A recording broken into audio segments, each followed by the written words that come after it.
जय हिंद। हम लोग इस वीडियो में वृत्त का क्षेत्रफल और परिधि निकालना सीखेंगे।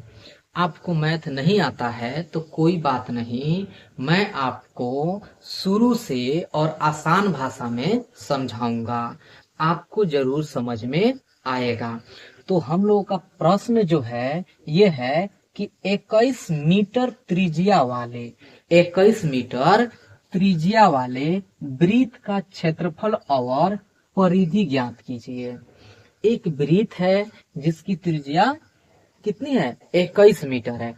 तो आइए हम लोग त्रिज्या को समझ लेते हैं।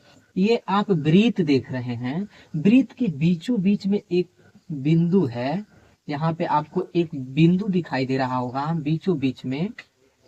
इस बिंदु से इस वृत्त के किसी भी बिंदु को मिला दें हम लोग, यानी कि सीधी लाइन खींच दें इस तरह से, तो ये जो लाइन है इसी लाइन को त्रिज्या कहते हैं, या इस लाइन के लंबाई को त्रिज्या कहते हैं। तो ये त्रिज्या हो गया और यही क्या दिया गया है, 21 मीटर दिया गया है। अच्छा, इस बिंदु से कहीं पे भी हम लोग खींचेंगे, यानी कि ऐसे हम लोग नीचे भी खींच दें यहाँ से, तो ये भी त्रिज्या होगा और इसका भी लंबाई कितना होगा, 21 मीटर होगा। फिर इसी प्रकार से अगर आप चाहते हो कि यहाँ पे भी खींच लिया जाए तो ये भी क्या होगा, त्रिज्या होगा और इसका भी लंबाई 21 मीटर होगा।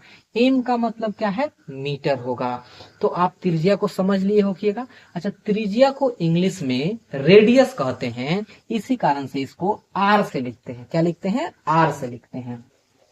तो चलिए, जब हम लोग हल करेंगे इस प्रश्न को तो क्या लिखेंगे, सबसे पहले हल, और प्रश्न में जो दिया गया है उसे लिखेंगे। यानी लिखेंगे दिया है, दिया है, क्या दिया गया है, तो त्रिज्या दिया गया है।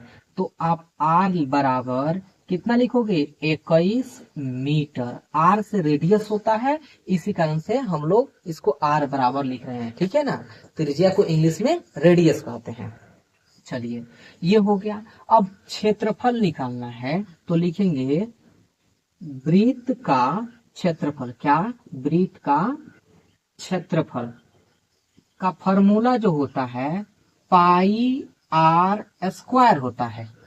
अब यहाँ पे देखिए आर स्क्वायर है, इसको हम लोग ऐसे भी लिख सकते हैं, ये पाई को पाई रहने देंगे। देखिए आर के घात कितना है, 2 है। तो यहाँ पे देखिए इस पाई और आर के बीच में कोई प्लस का चिन्ह नहीं है, माइनस का चिन्ह है, तो इसका मतलब गुणा का चिन्ह है, तो गुणा लिख देंगे। और आर का घात 2 है तो आर को गुणा में 2 बार लिखेंगे। अगर घात यहाँ 3 रहता तो आर को 3 बार लिखते हैं, ठीक है।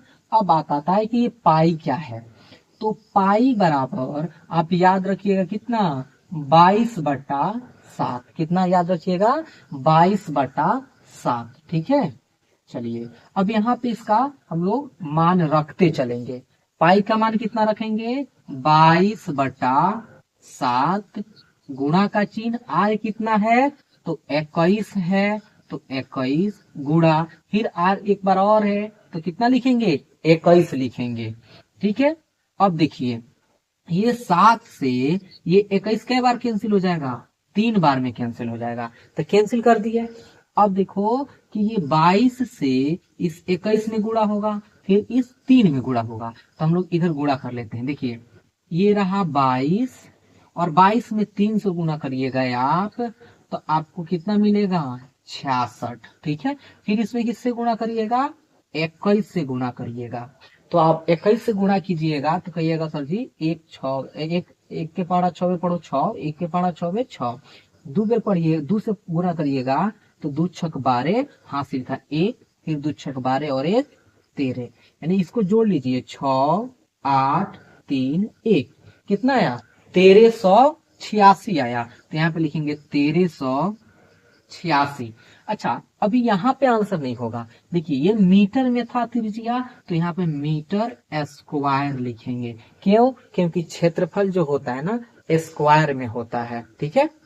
चलिए, अब हम लोग निकालेंगे वृत्त की परिधि। वृत्त की परिधि, वृत्त की क्या निकालेंगे, परिधि। इसका फॉर्मूला जो होता है ये होता है 2 पाई आर। तो अभी 2 के 2 लिख देंगे और 2 और पाई के बीच में कोई चिन्ह नहीं है तो गुणा का चिन्ह लिखेंगे। और पाई का मान अभी हम क्या बताएं आपको, 22/7। तो आप क्या लिखिएगा, 22/7 लिखिएगा। और आर कितना है, अभी 21 मीटर दिया गया है तो 21 लिख देंगे। ठीक है। और यहाँ से क्या करेंगे, ये 7 से इस 22 को, सॉरी 21 को 3 बार में कैंसिल कर देंगे, 3 बार में कैंसिल हो जाएगा। अब देखिए इस 22 को 3 से गुणा करना है, फिर किससे, 2 से गुणा करना है। यानी 2 से अगर आप 22 में गुणा करते हैं, 2 से 22 में, तो आपको क्या मिलेगा, 44 आएगा।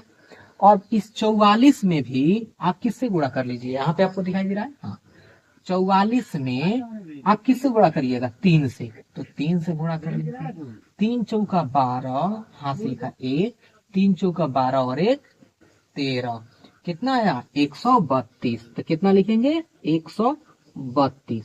और ये मीटर में लिखेंगे, यहाँ एम है तो यहाँ एम लिख देंगे, यानी मीटर में। तो इस प्रकार से हम लोग वृत्त का क्षेत्रफल निकाल लिए, वृत्त का क्या कर लिए, परिधि निकाल लिए। तो मैं आशा करता हूँ ये वीडियो आपको अच्छा लगा होगा। अगर अच्छा लगा है तो वीडियो को लाइक कर लीजिए और चैनल को सब्सक्राइब कर लीजिए। फिर हम आपसे मिलते हैं नेक्स्ट वीडियो में। तब तक के लिए जय हिंद, जय भारत।